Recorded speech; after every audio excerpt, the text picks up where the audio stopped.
اس کے بعد میں انتہائی ادب اور احترام کے ساتھ بنگلور سے تشریف فرما ایس امیر الحسن صاحب سے گزارش کرتا ہوں کہ وہ اس عنوان کے تحت ہماری رہنمائی فرمائیں۔ اس کے بعد میں مولانا الیاس فلاحی صاحب ناظم شہر اورنگ آباد سے گزارش کرتا ہوں کہ وہ آئیں اور مولانا مودودی فاؤنڈیشن، مولانا مودودی رحمۃ اللہ علیہ فاؤنڈیشن کے بارے میں اس کا تعارف پیش کریں۔ قابل صد احترام قائد تحریک امیر جماعت اسلامی ہند جناب مولانا سید جلال الدین عمری صاحب، محترم امیر حلقہ انجینئر توفیق اسلم صاحب، دیگر ذمہ داران تحریک، رفقائے محترم اور عزت مآب بہنوں اور نوجوان دوستوں، السلام علیکم ورحمۃ اللہ وبرکاتہ۔ ابھی آپ کے سامنے سرزمین خلد آباد میں اولیاء کرام کے ذکر خیر آپ کے سامنے پیش کیا گیا۔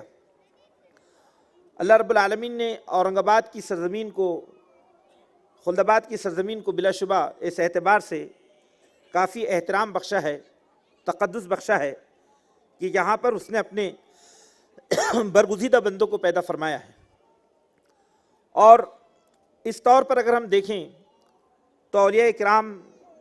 اور علماء اعظام کی تاریخ کا ایک بہت ہی حسین اور بہت ہی عظیم نام مولانا سید ابو الاعلیٰ مودودی رحمۃ اللہ علیہ ہے۔ مولانا سید ابو الاعلیٰ مودودی رحمۃ اللہ علیہ 1903 میں اورنگ آباد کی سرزمین پر پیدا ہوئے اور 1979 میں اس دنیا سے رخصت ہو گئے۔ سید ابو الاعلیٰ مودودی رحمۃ اللہ علیہ اپنے آپ میں ایک عظیم الشان مکتبہ فکر ہے، وقت کے امام ہیں، مجدد وقت ہیں، اور آپ کا کمال یہ ہے کہ آپ نے اسلامی علوم پر کما حقہ کمال درجے کی اور اجتہادی انداز کی جو ہے اس میں بصیرت حاصل کی۔ بلکہ یہ بات کہی جائے تو بالکل بے جا نہ ہوگا کہ 20ویں صدی میں صحیح معنوں میں تحریک اسلامی کے بانی اور تحریک اسلامی کے امام عالمی سطح پر اگر کوئی ہے تو وہ سید ابو الاعلیٰ مودودی رحمۃ اللہ علیہ ہے۔ آپ اس بات کو محسوس کرتے ہیں کہ سید مودودی علیہ الرحمہ نے اپنی زندگی کا ایک ایک لمحہ اور اپنے بدن کے خون کا ایک ایک قطرہ آپ نے اسلام کے مشن کے لیے وقف کر دیا، اور آپ نے استدلال کے ساتھ، منطق کے ساتھ، عقلی دلائل کے ساتھ اور علمی محاذوں پر، فکری محاذوں پر اسلام کے تفوق اور اسلام کی برتری کو پوری دنیا کے سامنے پیش کیا، اور اس انداز سے پیش کیا کہ آپ نے اسلام کے سماجی، سیاسی، اجتماعی، آئلی اور اسلام کے غیر معمولی جو اعتقادی جو اس کی جو برتری ہے اور اس کی جو ضرورت ہے وہ دنیا کے سامنے پیش کیا۔ بظاہر اگر ہم اس بات کو دیکھیں کہ 20ویں صدی کے آغاز میں امت مسلمہ ایسا محسوس کر رہی تھی کہ گویا اس کے پاس کوئی نظریہ نہیں، اس کے پاس میں زندگی کا کوئی نظم العین نہیں، اور دین کا ایک محدود تصور کے ساتھ امت دنیا میں موجود تھی، لیکن سید ابو الاعلیٰ مودودی رحمۃ اللہ علیہ نے 20ویں صدی کے آغاز میں دین اسلام کو مکمل طور سے پیش کیا، اور اس کے بعد نہ صرف یہ کہ اسلام کی دعوت کو مکمل طور سے پیش کیا اور استدلال کے ساتھ اور باطل نظریات کی پوری طرح بے خونی کی، بلکہ سید مودودی علیہ الرحمہ نے اسلام کے غلبے اور اس کے نفاذ کے لیے، اقامت دین کے لیے ایک عظیم الشان تحریک برپا کی، ایسی تحریک کہ جو نظم و ڈسپلن میں عالمی سطح پر اسلام کی نمائندہ تنظیم بن گئی۔ اور سید مودودی علیہ الرحمہ نے جب 1941 میں جماعت کی بنیاد رکھی تو بمشکل 75 نفوس آپ کے ساتھ تھے، اور دنیا یہ سمجھ رہی تھی کہ وقت کی آندھیاں اس چراغ کو بجھا دے گی، لیکن آج اسلام کا وہ چراغ ایک روشن آفتاب بن کر اس کہکشاں میں جگمگا رہا ہے، اور دنیا اسلامی انقلاب کی دہلیز کی طرف بڑھ رہی ہے۔ حضرات گرامی، میں آپ کے سامنے یہ بات عرض کرنا چاہتا ہوں کہ سید مودودی علیہ الرحمن نے جو علمی، فکری اور جو اجتہادی سرمایہ، جو وراثت ہمیں عطا کی ہے، بلا شبہ وہ اسلام کی وراثت ہے،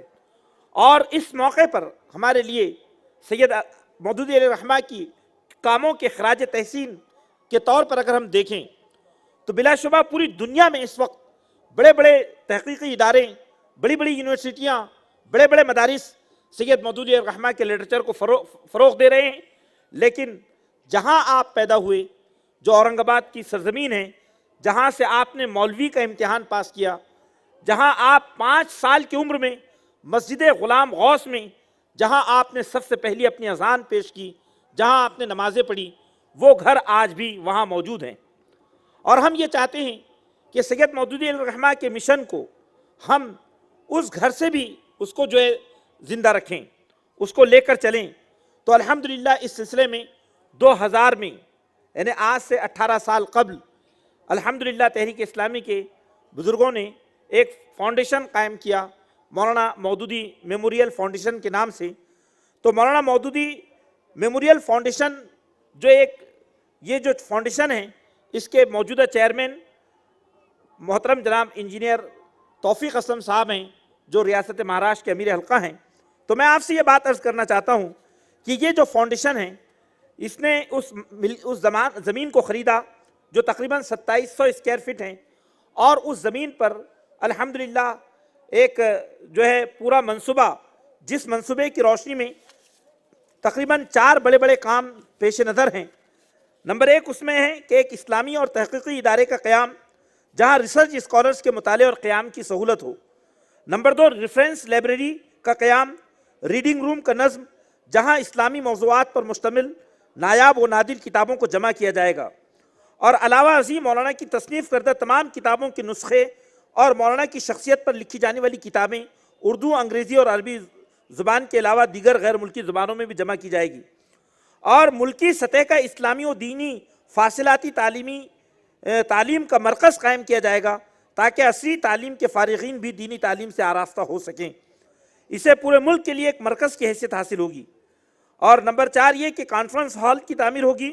جہاں خصوصی سیمینار اور توسیعی خطبات ہوں گے، اور مجوزہ جو عمارت کو تمام عصری تقاضوں اور وسائل سے آراستہ کیا جائے گا۔ الحمدللہ یہ 4 منزلہ عمارت کا تعمیری کام شروع ہو چکا ہے۔ ایک نئے جوش کے ساتھ، ایک نئے عزم اور حوصلے کے ساتھ یہ جو ہے عمارت اب تعمیر کے نئے مرحلے میں داخل ہو چکی ہیں۔ تو اس موقع پر ہم تحریک اسلامی اور پوری امت مسلمہ کے جتنے بے خواہ افراد ہیں، ہم ان سے یہ اپیل کرتے ہیں کہ وہ اس کار خیر میں اپنا حصہ ادا کریں، اس کی تعمیر کے لیے اپنا تعاون پیش کریں، اور دعائیں فرمائیں کہ اللہ تعالیٰ اس کار خیر کو جو ہے اس کو انجام دینے کی توفیق عطا فرمائیں۔ تو رفقائے محترم، سید مودودی علیہ الرحمہ کے مشن کا یہ حصہ جو میں نے آپ کے سامنے ابھی بیان کیا ہے، مولانا مودودی میموریل فاؤنڈیشن کے نام سے اورنگ آباد کی سرزمین پر یہ ایک عظیم الشان سینٹر قائم ہونے جا رہا ہے، جس کا ابتدائی کام الحمدللہ شروع ہو چکا ہے، اور آپ سے اس میں تعاون کی خصوصی درخواست ہے۔ میں اللہ سے دعا کرتا ہوں کہ پروردگار ہم سب کو اس کار خیر میں اپنا حصہ اور